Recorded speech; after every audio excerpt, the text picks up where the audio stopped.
Hello everyone. In today's video, we are going to discuss about friction forces. So, first of all, today what is a frictional force?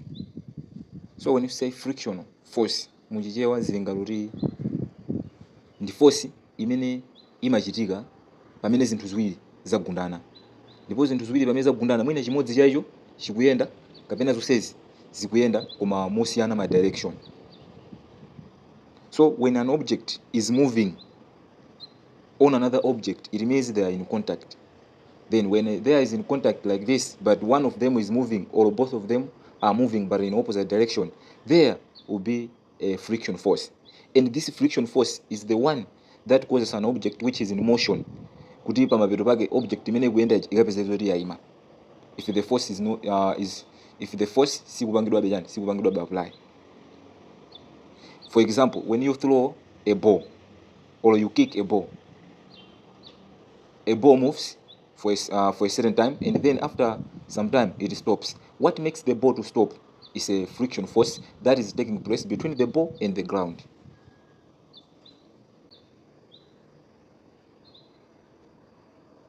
So we are saying this is a force that opposes the relative motion of two surface areas that are in contact. A force that opposes relative motion. The force imene imakha ikutsutsana ndi kuyenda kwa chinthu china chake chimene chinthuchi kuyenda kwa ma object ena awiri amene ali mu contact. For example, ndapereka kale example ya mpira. So that's frictional force. Now let's see the factors that affect friction between bodies. What are the factors that affect friction between bodies? Kutsutsa kuyenda kwa chinthu kumapangidwa affect ndi ma factors ake ati. Number 1, the nature of the surface. Kuti pa surface pakepa ndipo tani. For example, you can have a smooth surface or a rough surface. When we say smooth surface, ndoli ndi pa surface pamene pali poti palibe mabampu. Pa surface poti pali sway, pali clean. When we have a smooth surface, it means the friction force ikhala yorani. Friction force ikhala yocheperako. That's why pamalo pone zoti ngati pa cement pakazoti pali madzi pamene pajapo makhano zoti you have increasing the smoothness of the cement. Thereby nchifukwa munthu matuka pondapo ukhoza kuleleleka ndi kugwa. Chifukwa makhano zoti pamene pali madzi paja friction force yake ndi yochepa imene ngateteze kuti iwe usakwe. Whereas a rough surface ndi imene makhala kuti pali mabampu. Pamene pali mabampu friction force yake imakhala yayikulu kwambiri. I hope you are following. So the first factor is the nature of the surface. So we have two types of surfaces, whereby we have a smooth surface or a rough surface. Now we have the normal reaction. This normal reaction is the normal force that is there. The normal force imene imakhala pa chinthu pena pali pose. For example, when you are mpira ujoka ngusiya umakhala zoti ni normal force imene machitika. So normal force imatengera kuti chinthu choncho cholemera motani. If a body or an object it has a greater mass, it means each normal force will be high. And ufuna peza normal force imene ndija timapanga mass ya chinthu uipanga times 10 newton. Imene makhala ndi 10 newton per kg. So 10 newton per kg tikapanga times mass ma kg wa maphana chifukwa kuti matsawo nozoti tutsandi ma newton. So that is normal force. Kapena zoti normal force kapena zoti normal reaction force. This is the force that an object has depending on its mass in terms of what? In terms of its gravity. That's why tupanga 10 newton timapanga 10 newton over kg times the mass given.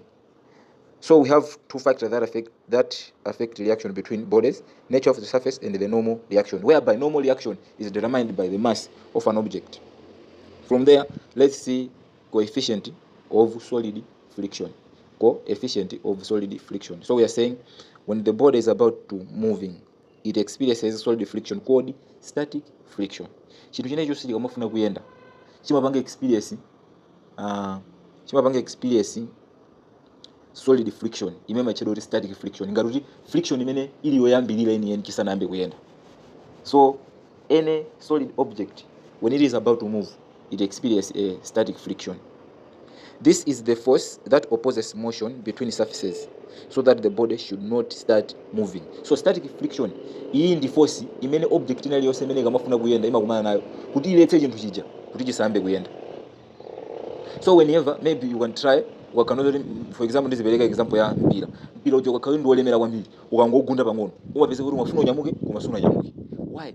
It's because the static force imene ili pamene popo ndi yayikulu kwambiri kuposa force imene iwe wapanga apply. So this force that resists an object from starting moving is called static friction force.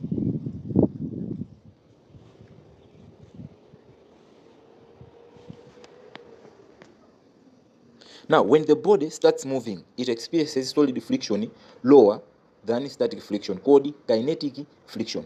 Now, there is a static friction force imene makali ndi kutsutsana kapena opposition imene mabwera pa body pamene ifuna yambo nyamuka. Body ija kapena object ija kangu nyamuka yamba kuyenda. Solid ija imapanga experience friction, solid friction imene makali oja pafananiza ndi chani? Imene makali oja pafananiza ndi static friction ija. Koma imene makala pa imakali ndi kinetic friction. Kinetic friction, this is the friction that comes when an object is moving. Now you need to differentiate between kinetic friction and static friction. Static friction, the friction imene mabwera hapo pamene object ija ikufuna kunyamuka. Pamene kinetic friction, this is the friction that comes when an object is in motion. Ikakazoti kuyenda paja, imakazoti kupanga experience kinetic friction. Now, from the Newton's third law of motion, third law of motion, Newton's third law of motion, the force you are applying, the object will exert the same force but in opposite what? In opposite direction. I should say the object, if you apply a force on an object, the object will exert equal force but in opposite what? Direction. That is from Newton's third law of motion.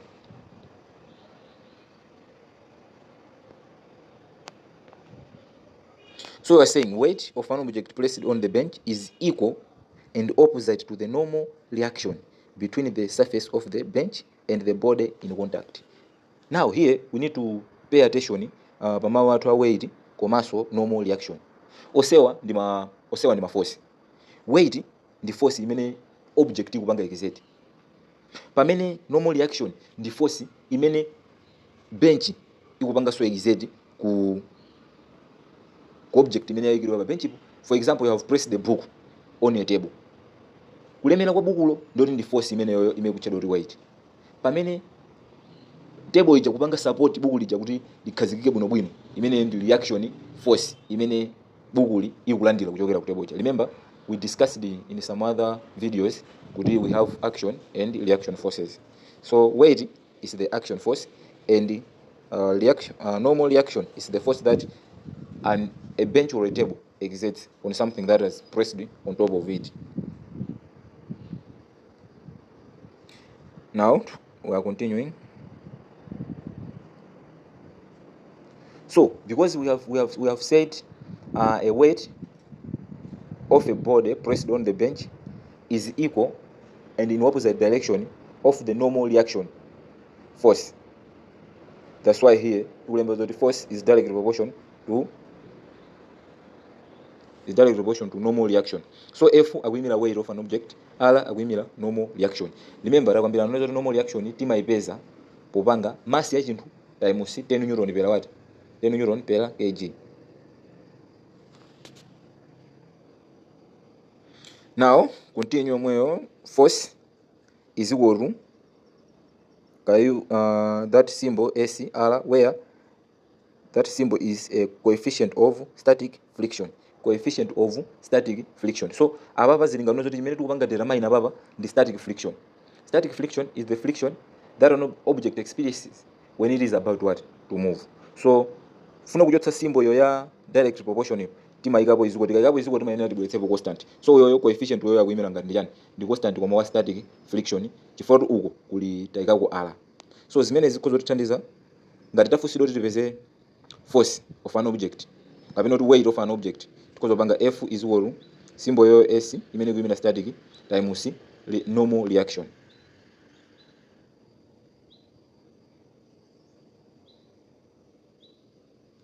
Imene tikafunana kupeza coefficient of static friction ndoti ngopanga force divided by R. Imene force yo ikuyimira weight of an object pamene R akuyimira normal reaction uja So tikalero ndio tikwanitsa kupeza coefficient of static friction. Ndichifake symbol yatuyo ikubwera ndi S to say coefficient of what? Coefficient of static friction. Therefore, the coefficient of static friction can be defined as the ratio of static friction force to the normal reaction. So, that's the formula of calculating coefficient of static friction, whereby for you to calculate the coefficient of static friction is when you are dividing static friction force over normal reaction. This has no unit. Coefficient of static friction has no unit. Why is it so? Why the coefficient of static friction has no unit? It's because this is the ratio of forces. A static friction force and the normal reaction. That is also a force. So force ugawitsa ndi force ndoti ikazoti ma force aja kupana chifake coefficient of static friction alibe unit.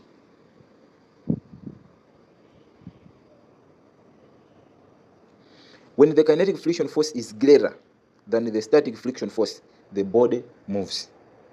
So let's understand this point, which is saying when the kinetic friction force is greater than the static friction force, the body moves. Tikumbutsana neza kuti body kakayo sinanyamuke imakhala ndi static friction force. Ikanyamuka imakhala ndi kinetic friction force. Zimene apa afuna kutuzoneza kuti pamene kinetic friction force yakula kuposa static friction force ndi pamene object imayamba kuyenda. Koma ikakhala kuti kinetic friction force yaja pamphamvu, static friction force yakula, chinthu icho khoza kuchigunda koma chipeze kuti sichikuyenda. Why? It is not moving because a static friction force is greater than kinetic friction force.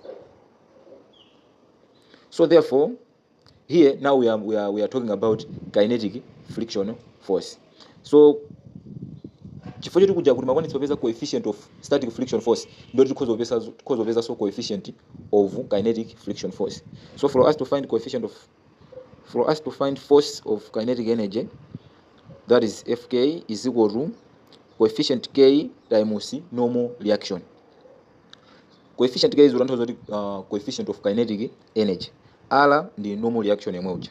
So where R is a normal force and coefficient K is coefficient of kinetic friction. Which means for us to find coefficient of kinetic friction, friction, kinetic friction over normal reaction yemweja. Pamene tikafuna kupeza coefficient of static friction, timapeza friction of static, timapeza popanga static friction over normal reaction. Apa pofuna kupeza kinetic friction, I should say pofuna kupeza coefficient of kinetic friction, tikupanga kinetic friction over normal reaction. So zimene zofunika kuzimvetsetsa bwino. So we got an example. Imekuneza kuti a force of 20 newton, a force of 25 newton limits the motion of a block of mass 50 kg, which is being dragged on the horizontal ground. Calculate the coefficient of static friction force. So these are the things abafuna tipeze coefficient of static friction force. You can pause the video ndikuyesera kusolve chifukwa mwamba mutu akambirana kale ma formula amene tingapezere coefficient of static friction. So mkhozo panga pause ndikuyesera kusolve kuti mupange compare ndi yankho limene tapeza.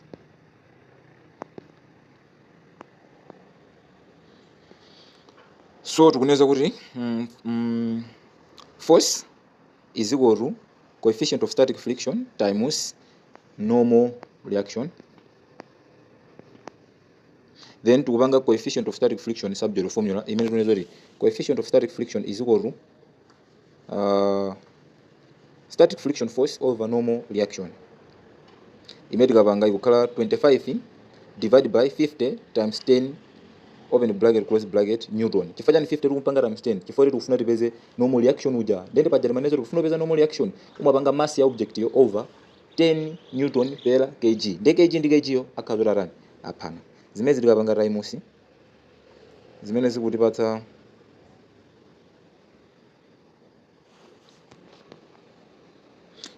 nsala yathu kuti coefficient of static friction is 0.03. So therefore the coefficient of static friction force is 0.03. So mukhoza kuona mera pezera coefficient of static friction komaso mera pezera zofunika zikupatseniso njira ina imene mungapezere coefficient of kinetic friction. Fa zinthu zimene ndi ziwiri zosiyana. Let's continue. We got an example number 2. The figure below shows a block of mass 200 kg being dragged at a constant velocity with a force of 20 newton at an angle of 60 degrees to the horizontal. Ngati mene kuchekera tuli musiyo ikuonetsera chinthu chikukokedwa ndoti chocho ndi chingwe komano chingwe chayimitsidwa pa 60 degrees pa ground imene agwira chinthucho akuchikoka. So funso lathu likuti determine the coefficient of kinetic friction. Now apa afuna tipeze coefficient of kinetic friction. So coefficient of kinetic friction ndio tikumapeza kupanga kupanga kinetic friction force over normal reaction. Komano apa chinthuzi chikukokedwa pa angle. Kusolva kwake kumakhala kusiyana ndi mmene mapangira mbuyo moja. Apa noti mapanga introduce cos theta. Chifukwa chinthu chikukokedwa pa chani? Chikukokedwa pa angle. So the first thing timafunika tionetse formula yathu imene tunaweza kuti kinetic friction force is equal to coefficient of kinetic friction force times normal reaction imene kuimidwa ndi r. Since the force is acting at an angle, this is horizontal component of a vector. So to solve the horizontal component of a vector, we introduce a cos theta. So tunaweza kuti force for horizontal component is equal to f cos theta. So tufuna tipeze force of horizontal component because apa akupatsani horizontal component nkuteka pafunso lina akoza kupatsani vertical component. So mukafuna kupeza force for horizontal component ya vector mumapanga force imene akupatsani pafunsolo times cos theta. Theta akuyimira angle imene ili pamene poyo. Koma ngatanga zakupatseni ya vertical ndio mudzafunika muzagwisa ntchito cos theta, muzagwisa ntchito sin theta. So there is a force in vertical is equal to force times sin theta. Theta as a kawimira angle imene akupatsana pamene poyo. But here we have given a horizontal component. That's why tunaweza kuti force for horizontal component is equal to force times cos theta. So the first thing tufunika tipeze force. Chifukwa force yathu sana tipatse. Force yathu tipatsa 40 newton. Komano in horizontal component of a vector sitingangogwisa ntchito 40 newton yekha. Tufunika tipeze force yeniyeni. So that's why tunaweza kuti 40 newton times cos 60 degrees. Tikalero tikupeza 40 newton times 0.5 imene force yathu in horizontal component tikupeza kuti ndi 20 newton. Now this 20 newton ndamene tagwisa ntchito pofuna kupeza coefficient of kinetic friction. Sitingagwisa ntchito 40 newton wewe chifukwa kuti that 40 newton imakoka chinthu chikoma pati pa angle. So we supposed to find exact force that was exerted based on that angle of 60 degrees. So force imene yoyo ndi 20 newton. So we are going to use that 20 newton now to calculate the coefficient of kinetic friction.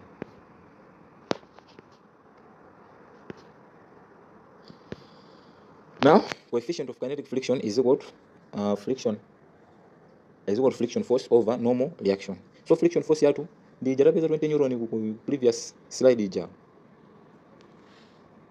imene khala 20 newton over 200 times 10 newton. Ndakambaka kuti chifukwa chani mass room ipanga times 10. I hope mukutsatira kuti chochitika ndi chani. Tikalero tikupeza oneza kuti coefficient of kinetic friction ndi 0.01. So takambira naso kale kuti coefficient samakhala ndi chani, samakhala ndi unit. To continue, let's discuss what is a viscosity. After discussing friction force, let's see what is a viscosity. So this is a measure of how easily a fluid flows. A measure of how easily a fluid flows. Pofuna kungopereka picture kuti mepafuna ruzo nezo chani. Ndikuyeza kwamene chinthu china chake chikutani. Kwamene chinthu china chake chikupangira flow. So mwachitsazo tikuzokhala ndi madzi, we can have water, we can have beer, we can have toba. Ndiye udziyesera nezo kuti madzi aja wathire pasi amapanga flow motani. Nanga toba amapanga flow motani. So that is the measure. That measure ya flow ya chinthu ndiye machidwa kuti viscosity. So a measure of how easily a fluid flows, that's viscosity. Friction force in liquids is due to viscosity. Ndiye ikaneza kuti friction force in liquids, ma liquids ngwadziwa. Friction force ya ma liquids imapangira depend on viscosity. Tanto zoneza kuti ngati liquid yo viscosity yake ili yayikulu, friction force yake ikhala yachani, ikhala yayikulu. Ngati friction force yake ya liquid ili yochepa, viscosity yake ikhala yachani, yochepa. So the lower the friction force, the lower the viscosity, and vice versa. Vice versa, ama ntozo muzigambe zomwezo koma ngati amakamba za low ndio likana kumuzigambe za high. Which means the lower friction force, the lower the viscosity, it means the higher the friction force, the higher the viscosity. So air has very low viscosity. Mpweya umakhala ndi viscosity yochepa kwambiri. Chifukwa mpweya rundu umene umapanga flow kwambiri lupati. The air flows higher than any other fluids. Chifukwa simungafananize kupanga flow kwa mpweya ndi madzi. Madzi amapanga flow mochepa. So that's why akunena kuti air has very low viscosity. Chifukwa viscosity is the measure of how easily a fluid flows, which means chimene chikupanga easily flow chimecho chimakhala kuti chili ndi low viscosity. Chimene chikupanga it is difficult for it to flow, it has high viscosity. The resistance due to fluids is called viscous drag. Here we need to bear in mind of this one. Resistance due to fluids is called viscous drag, also do friction force. Ngati ma fluids akupanga resist kuyenda kapena in motion kapena kupanga flow, imene ndi viscous drag. So remember, when we say fluids, it can be liquids or gases. Now let's finish the lesson of today by looking at terminal velocity. What is the terminal velocity? This is the maximum downward velocity possible for a particular object falling through a fluid. This is the maximum downward velocity possible for a particular object falling through a fluid. Maximum velocity kutamanga kwa pamapeto kweni kutamanga kwambiri kumene object imene ikuyenda kuchoka mwamba mabwera pasi ma fluid imene makumana nawo, imene machedwa terminal velocity. A maximum velocity possible for a particular object falling through a fluid. So a fluid can be mumpweya kapena madzi kaya mu parafini. So mwachitsanzo tipereka chitsanzo cha mumpweya.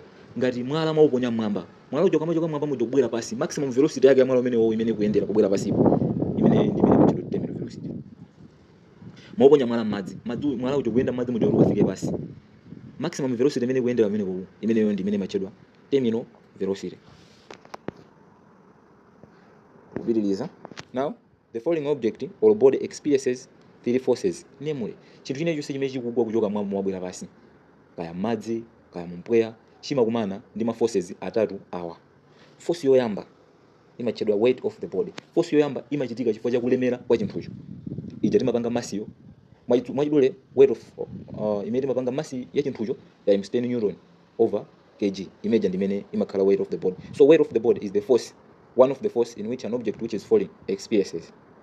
Number 2, we have upthrust. Upthrust ndi force imene manjira enda kuzona zoti imene ndi resistance imene chinthu chema kumana nacho. Mwachitsanzo chinthu mwala ukamagwa kuchoka mwamba mwabwera pasi, ndi kuti mpweya umakhala kupita mwamba, ichi chibwera pasi kumakhala ngati kutsutsana kumene kwako ndi imene machedwa kuti upthrust. Ngati chinthu china chimathandiza kuti chinthu ichi ngakhale chibwera pasi koma icho chizichikankhira mwamba, imene yoyo ndi upthrust. Ndipo mpweya wachitatu ndi viscous drag, imene kuti ndi fluid friction. Ndi friction imene chinthu chikumana nacho kutengera mu media imene chikuyenda. Ngati chikuyenda ma gases, gas friction kapena kuti air resistance ndio imene yoyo ndi viscous drag. Ngati chikuyenda madzi, fluid resistance ndio imene ndi viscous drag, imene chinthucho imakumana nacho. So ngati pa image imene ndakuonesera kumbali pakuoneka upthrust ikukokera mwamba, viscous drag ikukokeranso yani, ikukokeranso mwamba.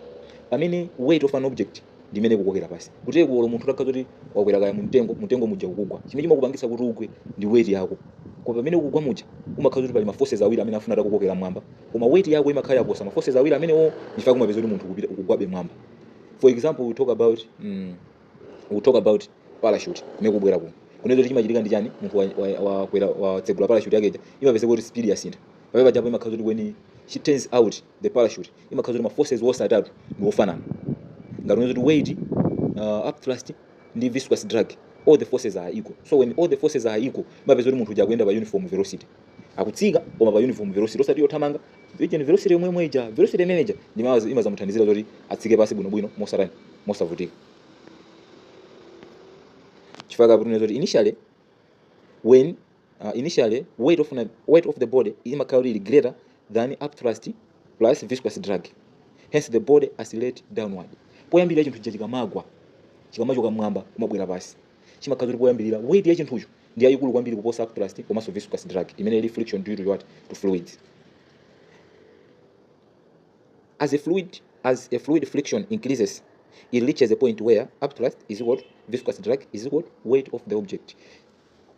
Chinthu china chosika machoka mwamba umabwera pasi, kaya mwala kaya munthu akuchoka mwamba muja kugwa pasi, pamene akuchitika chonchija amakhala kuti friction due to fluid kapena kuti air resistance imakhala ikukula. Ndi air resistance jakamakula imafika point ina imene air resistance imakhala ifanana ndi upthrust imakhala ifanana naso ndi chani, weight of the body. Zikafika pamene popo ndi pamene chinthu chija chimayenda ndi uniform speed kapena kuti constant velocity. There being no resistance force, the body moves at uniform velocity. So that's the lesson of today. I hope you have understood, what is all about viscosity, what is all about friction force. Thank you.